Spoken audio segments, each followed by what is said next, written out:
देवीदास जवाहरलाल चव्हाण, जिल्हा औरंगाबाद. शिवाजी रंगनाथ जाधव, संभाजीनगर. माझं नाव कैलास पवार, गाव पेंडगाव, छत्रपती संभाजीनगर. अब्दुल जब्बार पटेल, औरंगाबाद. युवराज पंडित, शिवना, जिल्हा संभाजीनगर. शौचालय नव्हते, महिला रोडवर बसत होत्या येते गावोगावी. त्रास रोडचे सगळ्यात जास्त. रोड नव्हते, आम्हाला लाईट नव्हती वेळेवर. आम्ही गरीब लोक उपाशी मरायचो. रस्त्याची अडचणी होत्या, पाणी पुरवठ्याची अडचणी होत्या. इथं काय ना, रोड नव्हते, काय नव्हतं, पाण्याची व्यवस्था नव्हती, लोकांची परेशानी होती. काय काय बदल झाला? म्हणजे रस्ते चांगले झाले, पाणी पुरवठा वगैरे चांगला चालू आहे. बरेच लाईन पण जात नाही आता. पहिले लोड शेडिंग वगैरे होती, आता होत नाही लोड शेडिंग. ऑनलाईनमुळं सुट्ट्याचा प्रॉब्लेम नाही, काही नाही. आणि परत कॅशलेस घ्यायचं काम नाही, डायरेक्ट बँकेत जमा होते आपल्या अकाउंटवर. रोडचे सगळ्यात जास्त कामं झाले. लाईटचा प्रॉब्लेम शेतकऱ्यासाठी सॉल्व्ह झाला आहे. पण ह्या 10 वर्षांमध्ये रस्त्याची सुधारणा केली. रस्त्याच्या माध्यमातून ॲक्सिडेंट कमी झाले. या भारतामध्ये ॲक्सिडेंटचं प्रमाण घटलंय. आपल्या याच्यामध्ये गावासाठी फायदा नाही आहे, पुरा महाराष्ट्राचाच फायदा आहे. पुरा 10-5 तालुक्यात पुरा लाईट जाणार आहे, म्हणजे विजेचा फायदा आहे ना. रस्ते एकदम चांगले आहे. आता एकदम रस्ते एकदम क्लिअर आहे, गुळगुळीत झालेले रस्ते. 1 तासाचा रस्ता आहे औरंगाबाद ते आमचं गाव. पूर्वी दीड ते 2 तास लागायचे. भरपूर कामं केले. हर घर जल योजना आहे आणि रस्ते पाहता तुम्ही आता समृद्धीसारखे आणि प्रत्येकच म्हणजे खेड्यापाड्यापर्यंत रस्ते पोहोचले. रहदारी, आरोग्याच्या समस्या हे सगळ्या जरा चांगल्या बाबतीमध्ये झाल्यात. आमची नगरपंचायत बनली नवीन, रोड चांगले झाले, ही लाईट लावली आहे, मोठमोठे प्रोजेक्ट झाले. सिंचन योजना असेल, पाणी आडवा पाणी जिरवा योजना असेल, सर्व फ्रेश आणि चांगले रस्ते या सरकारने केलेले आहे. म्हाताऱ्या माणसाची पगार चालू झाली, रोड झालेले, पाण्याची स्वस्त आहे. आता एकदम चांगले झाले, डेव्हलपमेंट एकदम भारी झालं. रोडचे कामं झाले, पिण्याच्या पाण्याच्या सुविधा चालू आहेत, शेतकऱ्यासाठी विहिरीचं अनुदान आहे. आता रस्ता चांगला आहे, घराला अंगण आहे, शेताला रस्ता आहे. कोणत्या योजनेचे लाभार्थी आहे तुम्ही?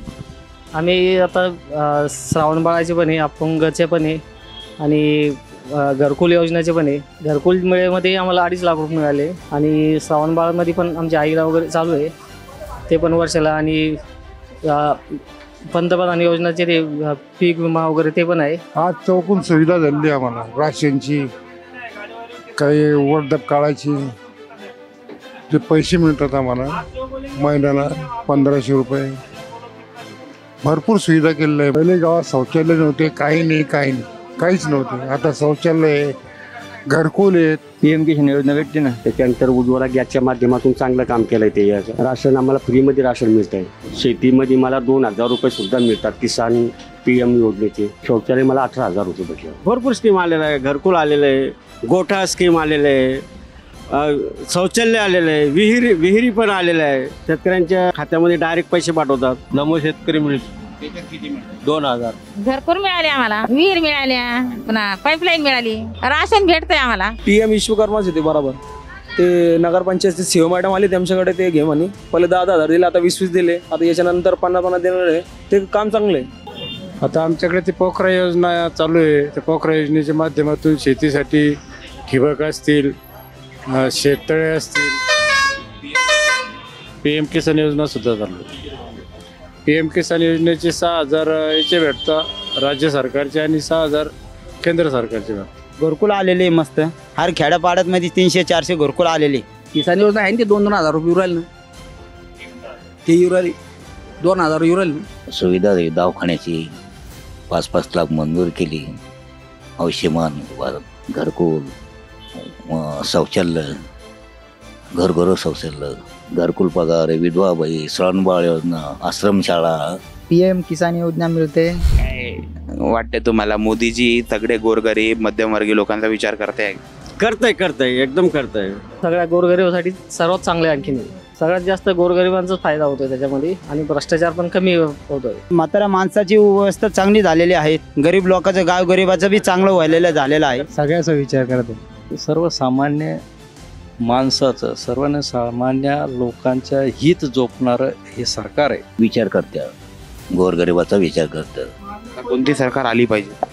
मोदी सरकार, त्याच्याशिवाय पर्याय नाही आहे आपल्या देशाला. मोदी सरकारच पाहिजे.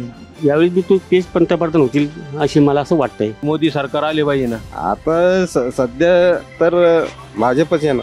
तर मोदी सरकार परत निवडून येणार 2024 मध्ये, खात्री निवडून येणार. BJP यायला पाहिजे. मोदी, नरेंद्र मोदी सरकार हे खूप सुंदर सरकार आहे आणि त्याची खूप गरज आहे देशासाठी. मोदी सरकार येणार. कमळाचे बटन दाबा, भाजपाला विजयी करा.